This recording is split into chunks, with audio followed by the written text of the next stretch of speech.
On this episode of Newt's World, the 2024 Republican presidential primary debates will begin on Wednesday in Milwaukee, Wisconsin. The location is significant because it's where the Republican Party will hold its national convention next July. Bret Baier and Martha MacCallum of Fox News will host the debate. All the major Republican candidates will be there, except the frontrunner, former President Donald J. Trump.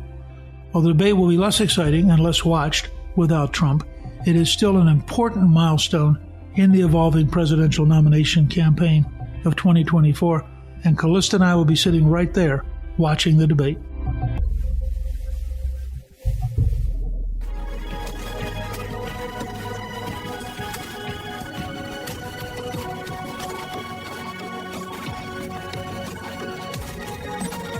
And I want to start this podcast by giving you my take on each candidate. You have a lot of candidates out there who are ambitious, eager, smart, hardworking. They all would like to be the alternative to Trump. And so what they're doing Wednesday night is they're auditioning to see whether or not they're the one who emerges. Going into this 6 months ago, we would all have expected that it was Governor Ron DeSantis of Florida, who'd been a very successful governor. Turns out running for president's a lot harder than running for governor. He may not quite be ready to hit major league pitching, which, since he was the captain of the Yale baseball team, I think is an almost funny parallel. And as a result, he has shrunk substantially from the position of being the clear alternative to being the leader among several possible alternatives. So a lot of people practicing, preparing, thinking about this, each of them in their own mind thinking, I could be the one that lightning strikes. I could have an opportunity. Chris and I are going to watch the debate in Milwaukee, and we're looking for certain things. I think in DeSantis' case, can he come across as friendly? Can he come across as relatively happy? Can he focus his fire on Trump rather than on the other candidates? Ultimately, that's the person he's going to have to beat to get the nomination. But in addition, can he communicate a positive vision of an American future that makes people want to vote for him to take us to a better place than we are right now? I think that Vice President Pence has to be calmly steady and positive, and to the degree he can do it, avoid picking a fight with Donald Trump. Now, Pence was a very loyal vice president. He did a very good job for Trump up until the very end. And he said over and over again what a great administration it was. And in a sense, he has a hard time attacking Trump too hard because he's attacking his own administration. I think in the case of Nikki Haley, it's as important that she focus on the great job she did as a reform governor as that she focus on being ambassador to the United Nations. And again, I think she can focus on China. She can focus on fixing Washington and not spend a whole lot of time either attacking DeSantis or attacking Trump. Vivek Ramaswamy, I think, has two missions. One, to prove he can take a punch. Somebody there is going to go at him. There's no doubt in my mind. Somebody, maybe the sledgehammer that the DeSantis memo talked about. What he's got to show, like Reagan, is that he can relax, take the hit, and keep his feet and stay focused on being positive. Second, he has to show that he knows enough. I mean, he's 38 years old. He's a brilliant entrepreneur. We've done 3 podcasts with him. I have great respect for him. But he's got to show people that you could trust a 38-year-old entrepreneur who's never been in politics with being commander-in-chief of the most powerful nation in the world. Now, if he crosses that and people start saying, he could really do the job, then I think he could emerge as the primary alternative to Trump. Tim Scott is a wonderful human being, has been a very effective senator, before that a congressman, before that a county commissioner. Everybody agrees he's a very nice man. But people always say that he's not tough enough. Being president, you've got to be pretty tough. And I think this will be an interesting moment to see, can he define himself, not necessarily by attacking any of those guys, probably by attacking the Biden administration. Can he define himself as a guy tough enough to be president? I think Chris Christie is virtually hopeless. He is running primarily because he's so bitter at Trump and angry at Trump. That's a pretty thin base for a presidential campaign. It'll be interesting to see how that works out. But I think that Christie's, in the end, not going to last very long because people aren't going to be into an entirely negative anti-Trump candidate. I think Asa Hutchinson, candidly, I can't figure out why he's running, but it'll be interesting to see if he can give us a good explanation. I mean, he certainly had a good career. He certainly could focus with knowledge on the border and on the drug crisis that we have. And if he does that, he may penetrate to some extent that he's the guy who could fix the border and knows the most about fixing the border. Governor Burgum of North Dakota, I frankly don't know. He'll be the least known person getting on that stage. He is a billionaire. He has very strong views. I think if he focuses on communicating what he would do to change Washington and what he would do to help America, he'll get much further down the road than if he focuses on either attacking his opponents or on attacking Trump. Each person has a different mission, a different assignment, and it's going to be fascinating to see how it works out. Trump said on Truth Social, quote, "The public knows who I am and what a successful presidency I had. I will therefore not be doing the debates." And he's expected to have an interview with former Fox News host Tucker Carlson on X, which was formerly known as Twitter. And I have to confess, I do not understand why Elon Musk has switched it to X, and I don't know what he gains by that. There's a leaked memo that supposedly was drafted by the heads of the pro-Ron DeSantis super PAC, Never Back Down, which talks about how they think the governor should attack businessman Vivek Ramaswamy. They call for DeSantis to take a sledgehammer to his GOP rival. Ramaswamy, of course, has been really delighted to have that kind of recognition and has been sending out all sorts of emails requesting financial support so he can survive the sledgehammer. It's candidly a little hard for me to believe that that memo is real. I guess it is, but it's so stupid. If DeSantis' future requires attacking Vivek Ramaswamy, it tells you how bad the DeSantis campaign is doing, because in theory, he should be so far ahead as the number 2 choice after Trump that he wouldn't care about Vivek Ramaswamy. Instead, as DeSantis has decayed, Ramaswamy and others have gained ground, and the result is that there are now 5 or 6 candidates who are legitimately fighting to be the number 2 choice after Trump. And of course, the establishment is desperate to have most of them drop out because the establishment understands that a multi-candidate field absolutely helps Trump because Trump has a base that is huge. That base is not going to go for anybody else. So he's sitting there, let's say he's in a state where he has 43 or 45%, not enough to be a majority in a 2-person race. But if the other 50% is split up among 5 or 6 or 7 candidates, Trump's going to look like a giant, and they're all going to look like they're very small. So it's fascinating. And remember, the number one goal of the debate Wednesday night is to do well enough that you attract enough supporters that you begin to be seen as the logical alternative to Trump. The Democrats, of course, are having lots of fun with all this. I think that what you have to recognize is kind of where we are. In the Des Moines Register poll conducted by J. Ann Seltzer, who is a very famous, very traditional Iowa fixture in polling, Trump's at 42, DeSantis is at 19, Scott's at 9, Nikki Haley's at 6, Mike Pence is at 6, Chris Christie's at 5, and Vivek Ramaswamy's at 4. According to a CBS YouGov poll, nationally, Trump's in the lead with 62%, with DeSantis at 16. Ramaswamy 7, Pence 5, Scott 3, Haley 2, Christie 2. That's nationally. Hi, this is Newt. In my new book, March to the Majority, The Real Story of the Republican Revolution, I offer strategies and insights for everyday citizens and for seasoned politicians. It's both a guide for political success and for winning back the majority in 2024. March to the Majority outlines the 16-year campaign to write the contract with America, explains how we elected the first Republican House majority in 40 years, and how we worked with President Bill Clinton to pass major reforms, including 4 consecutive balanced budgets. March to the Majority tells the behind-the-scenes story of how we got it done. Go to gingrich360.com/book and order your copy now.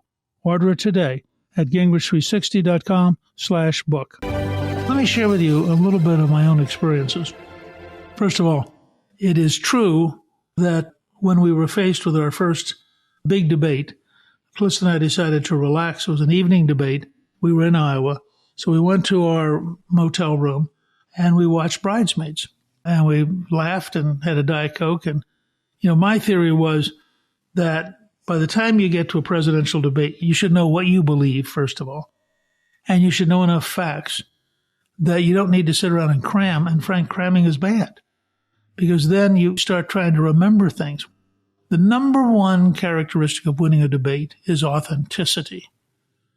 And I think it's very important to understand that if you feel authentic, if people feel they're seeing the real person, you can be a real liberal, you can be a real conservative, as long as you have this sense that, yeah, that's who that person really is. Second is to be likable.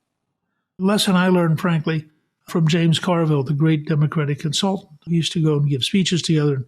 We'd have dinner afterwards, and he said to me one night, almost all the audiences that can afford to hire him are Republican. So he knows they're not going to love him. That's not how it's going to happen. But he's not going to change their view on policy because they believe what they believe. What he can do is change their view of him. And so Carville used lots of humor and was very relaxed. And people generally came away thinking, he's not a bad guy. And I learned from that. When I was preparing to debate, I really started with the idea, I want to be relaxed. I want to look approachable. I want to be happy. It's something I learned from Reagan. Remember when Reagan's attacked by Carter, he smiles and says, there you go again. When he's attacked about his age, he smiles and tells a story. He doesn't get uptight. He doesn't get angry.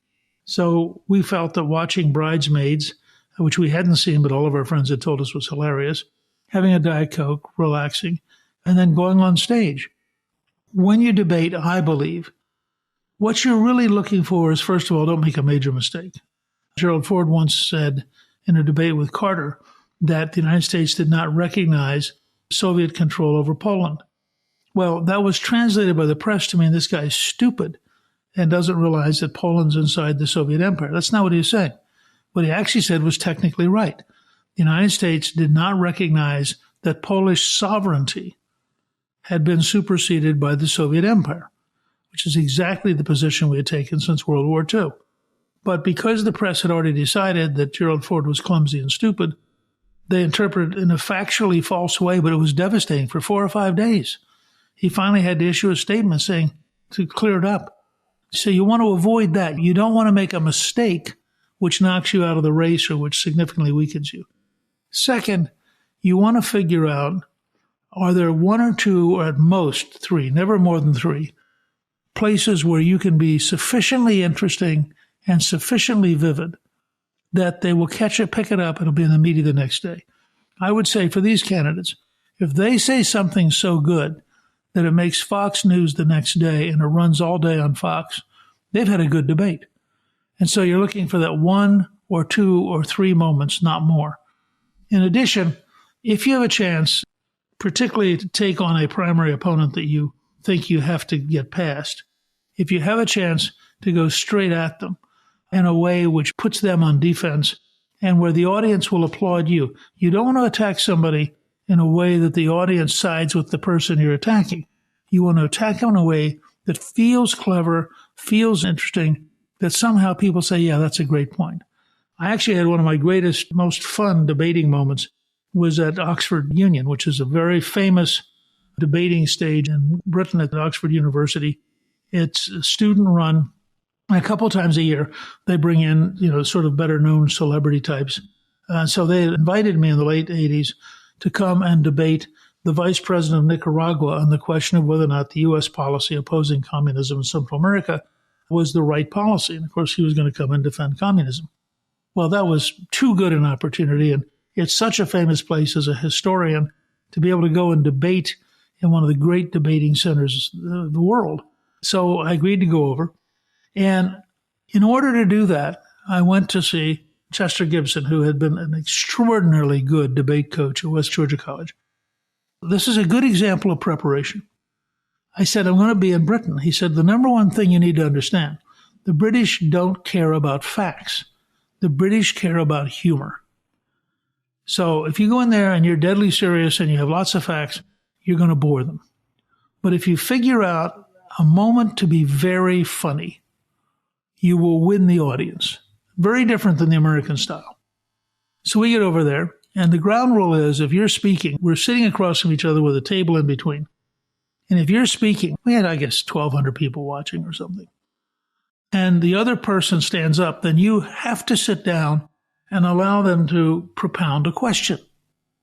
Well, they had this really terrific young debater, a student. And I should say, by the way, that when I debated there, we had several people. Frank Luntz was on my debate team. He was a student at the time. And Boris Johnson was a graduate student in the audience at the time. We talked about it later.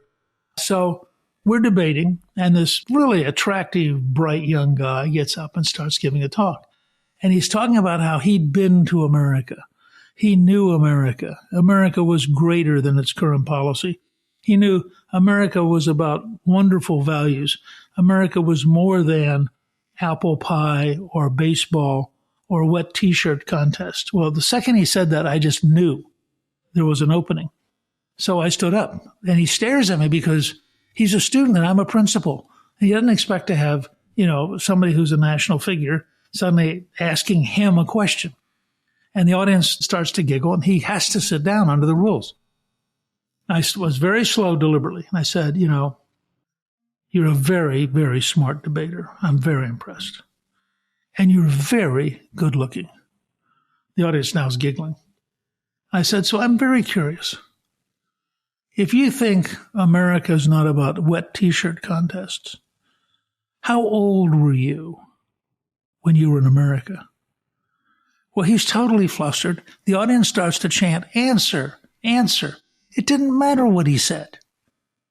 He'd lost. And in fact, for an American defending American policy in Central America, I actually did pretty well against the Nicaraguan vice president. People thought it was quite an interesting event. So using that approach, I once accused Mitt Romney in one of our debates of pious baloney. But I think you'll find it more interesting if I just play the debate scene from January 8th in New Hampshire. I realize the red light doesn't mean anything to you because you're the front runner.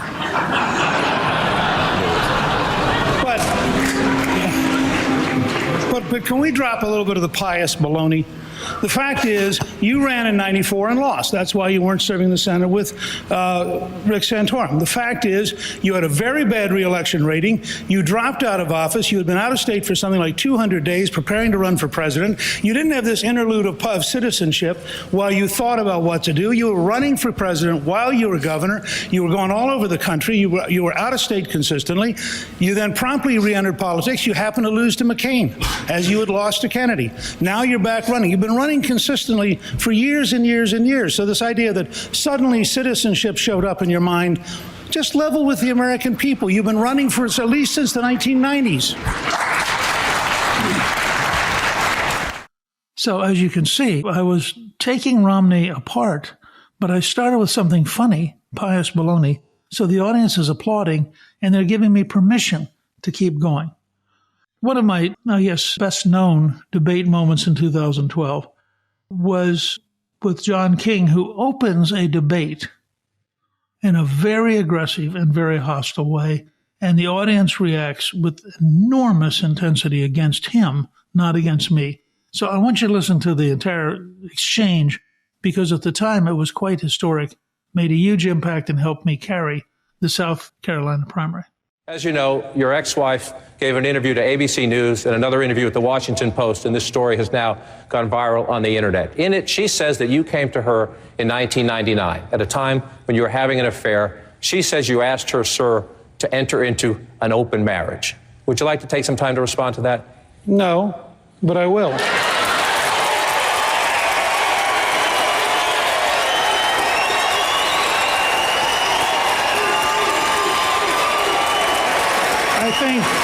I think the destructive, vicious, negative nature of much of the news media makes it harder to govern this country, harder to attract decent people to run for public office, and I am appalled that you would begin a presidential debate on a topic like that.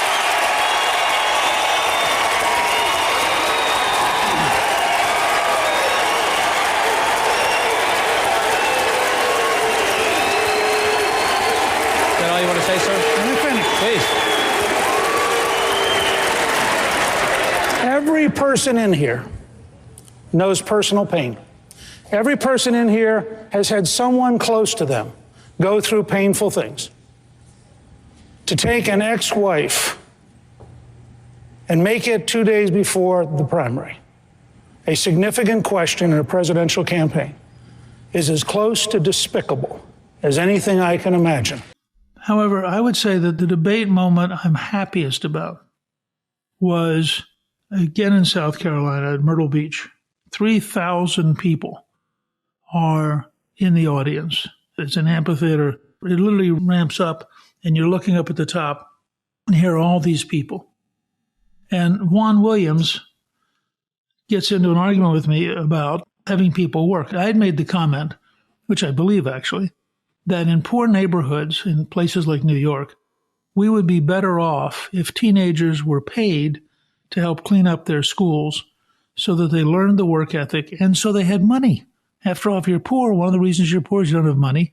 And if you don't have the habit of going to work, you're not going to get money.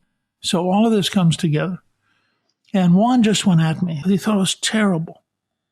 And instead of backing off, I expanded it and came back at him. And I said, I really believe in work. And I think it's important for people to work. Speaker Gingrich, you recently said Black Americans should demand jobs, not food stamps. You also said poor kids lack a strong work ethic and proposed having them work as janitors in their schools. Can't you see that this is viewed at a minimum as insulting to all Americans, but particularly to Black Americans? No, I don't see that.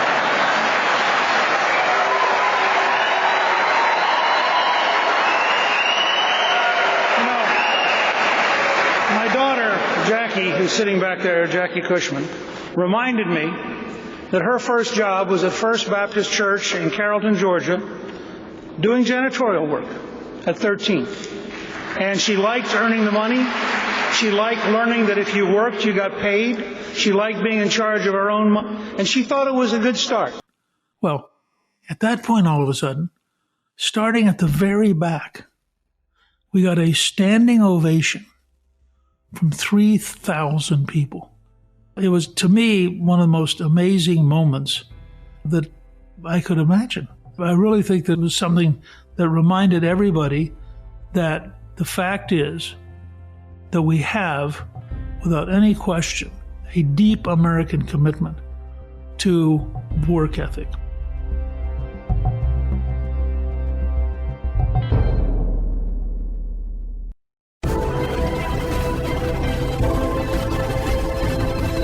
Modern presidential debating, which really is coincidental with the rise of television, goes back to 1960. Richard Nixon and John F. Kennedy. Nixon was the incumbent vice president with President Eisenhower. Kennedy was a rising U.S. senator. It was really interesting that Nixon agreed, because he didn't have to agree, to debate Kennedy. And the result was Nixon, who represented a much weaker Republican Party coming out of the Great Depression, felt, I think, that he had to reach way beyond Republicans. Kennedy had enormous confidence in his own abilities and in his ability as a debater.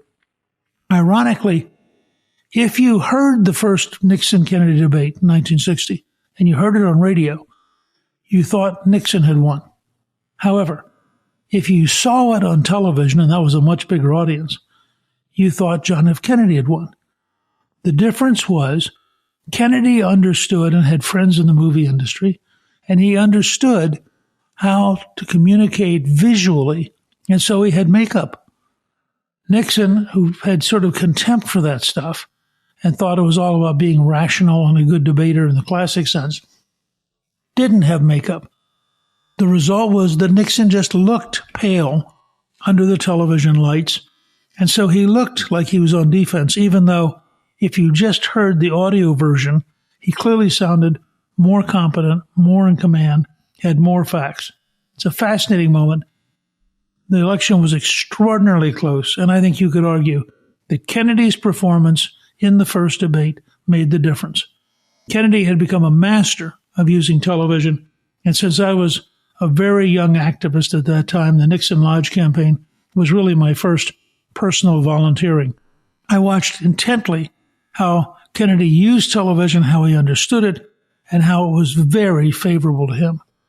Unfortunately for his successor after Kennedy was assassinated, Lyndon Johnson didn't understand television, wasn't particularly good at it, didn't come across well, and the media, which loved John F. Kennedy, thought that they literally were in Camelot, which was a very popular musical at the time, did not like Lyndon Johnson. And so Johnson had a much tougher time, a more difficult time communicating. We really didn't get around to big debates again until you had Gerald Ford debating Jimmy Carter. And that had a very funny moment because the equipment broke. And for something like 10 or 12 minutes, they stood there. I mean, here are the two guys campaigning to be commander-in-chief of the most powerful country in the world. And they're hostages on stage waiting for the technicians to fix the TV stuff so that they could communicate with the country. It was a remarkable and bizarre moment. When you got to the 1980 campaign, the fact was that Ronald Reagan only debated Jimmy Carter once. It was late in the campaign. Carter had a style, which he'd learned as a Georgia populist, of grossly exaggerating and then getting you sucked into a fight where you're defending against his exaggerations. Reagan knew this, and Reagan developed, I think, one of the most interesting and simple responses I'd ever seen. Every time Carter would lie about Reagan, Reagan would just smile and say, "There you go again." And he communicated in a pleasant way to the country, this guy's lying, this is not true. They'd been in a very, very close race until the morning after the debate. After that debate, people concluded that Ronald Reagan could be trusted with nuclear weapons. He could be trusted to be commander-in-chief, and that Jimmy Carter had a pretty pathetic argument that wasn't true. The result was Reagan carried a bigger electoral vote majority against an incumbent president than anyone else in history before or since. It was an amazing moment. In 1984, this great moment, which I've learned from the people who were directly involved, Roger Ailes had been brought in. Reagan, in the first debate, ended up running short. They'd been talking too long and they didn't have enough time at the very end. Reagan had prepared for the agreed upon 4 or 5 minute close. He had a brilliant close. Unfortunately, they only had 2 minutes each because they'd run over with their answers in the earlier questions. Reagan, instead of making up on the cuff 2 minutes, which he could have done, decided he really wanted to edit in his own mind while he was talking this brilliant talk. And he looked like he was clumsy. In fact, all of us who now watch Joe Biden can sympathize with this because all of a sudden people thought, oh my gosh, is he beyond it? Has he got cognitive problems? Is he over the hill? Well, the Reagan people were very worried. I was campaigning for re-election. I was very strongly for Reagan. And it was interesting to watch. Nobody actually switched from Reagan to Walter Mondale because Reagan did badly. They just said, boy, we sure hope our team does better next time. When you got to the second debate, they brought in Roger Ailes to help coach Reagan. Ailes had coached Nixon in the 60s and had a reputation for having done the Mike Douglas show. People thought Ailes was really good with television. So they brought Roger in, and they said to him, we want you to sit in this final preparation for the debate, but do not raise the age issue. We don't want the president to be uncomfortable or nervous. We want him to feel calm. So they get in the meeting. They go through all the standard stuff. And at the very end, Reagan looks directly at Ailes. This is Ailes' version, which he told me personally. Looks directly at Ailes and says, well, Roger, is there anything else I should know? And Ailes thought to himself, this guy is the president of the United States. He deserves to know what the real problem is. So he said, well, Mr. President, you know there's one question everyone is going to be asking when you walk on that stage. And Reagan said, well, what's that, Roger? Ailes said, they're going to wonder if you've lost it, if you're too old, because of the way the last debate ended. And Reagan looked at him for a second, didn't say anything for about 10 seconds. And then he got a big smile. He said, you know, I know exactly how to handle this. I used to do a shtick in Las Vegas. He was there for about 2 weeks doing stand-up comedy and decided he didn't like it, so he quit. He said, but I know how to handle it. Well, when Callista and I made the movie Rendezvous with Destiny, which is the biography of Reagan, we have this scene from the second debate.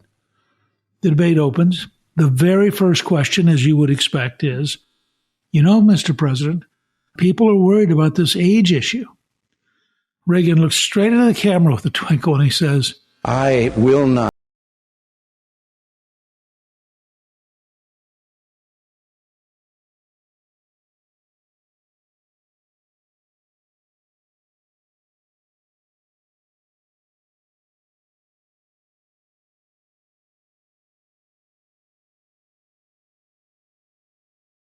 breaks up laughing, including, and you see it in the film, Walter Mondale. And Mondale's standing there, and you can see in his eyes, he knows the election just ended because the Reagan debate answer was so strong. There have been moments when debates have meant a great deal.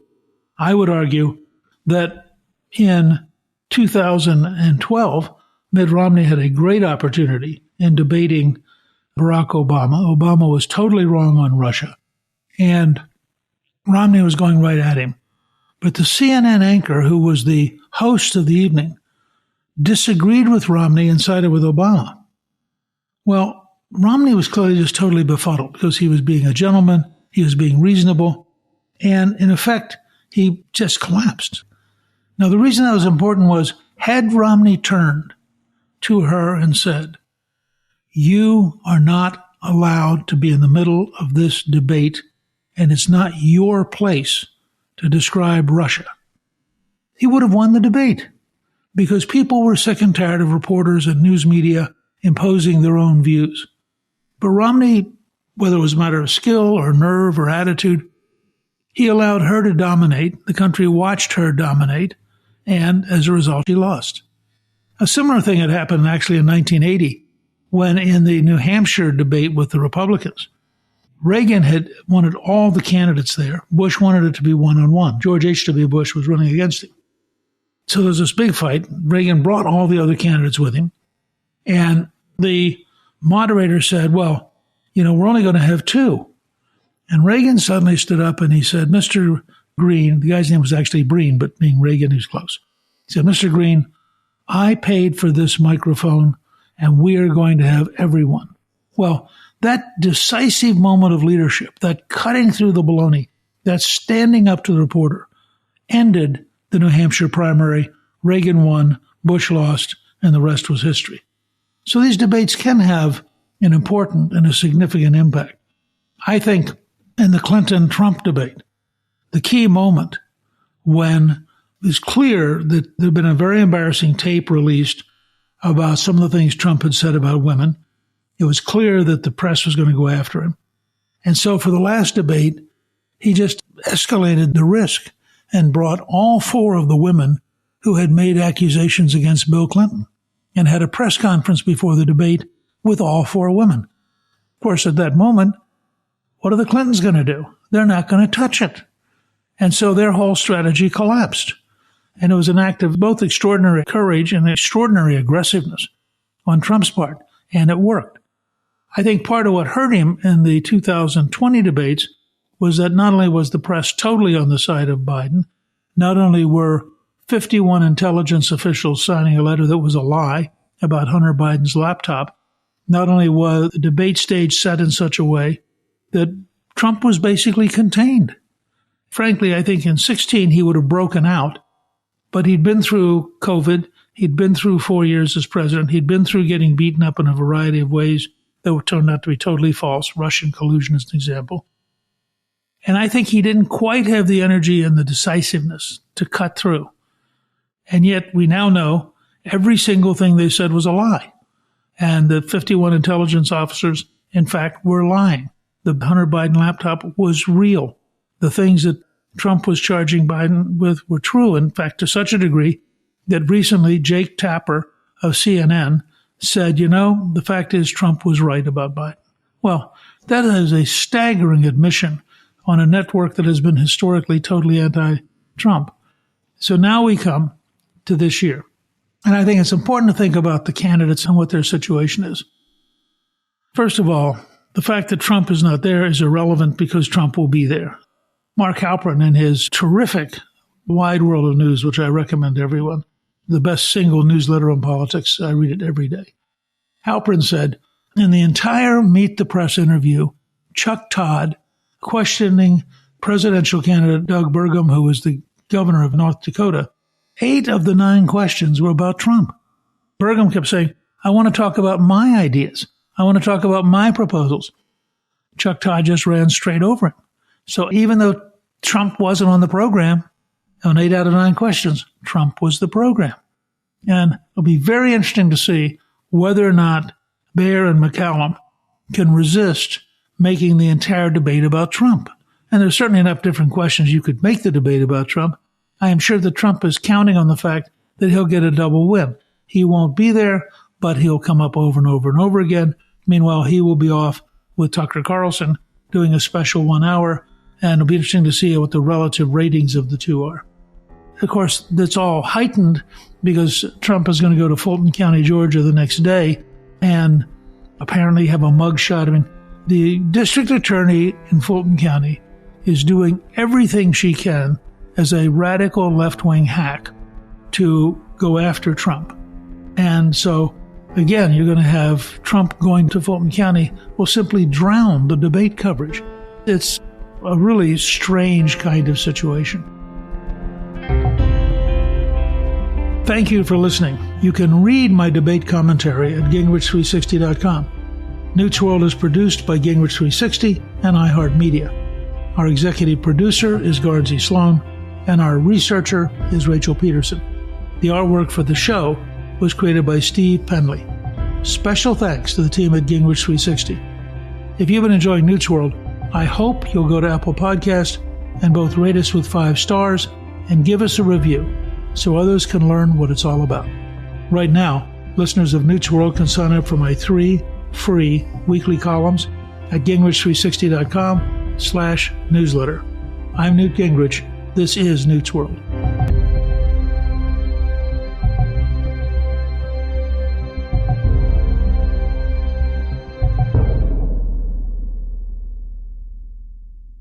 My new book, March to the Majority, is now a bestseller, and it's available at Amazon, at Barnes & Noble, and at bookstores everywhere.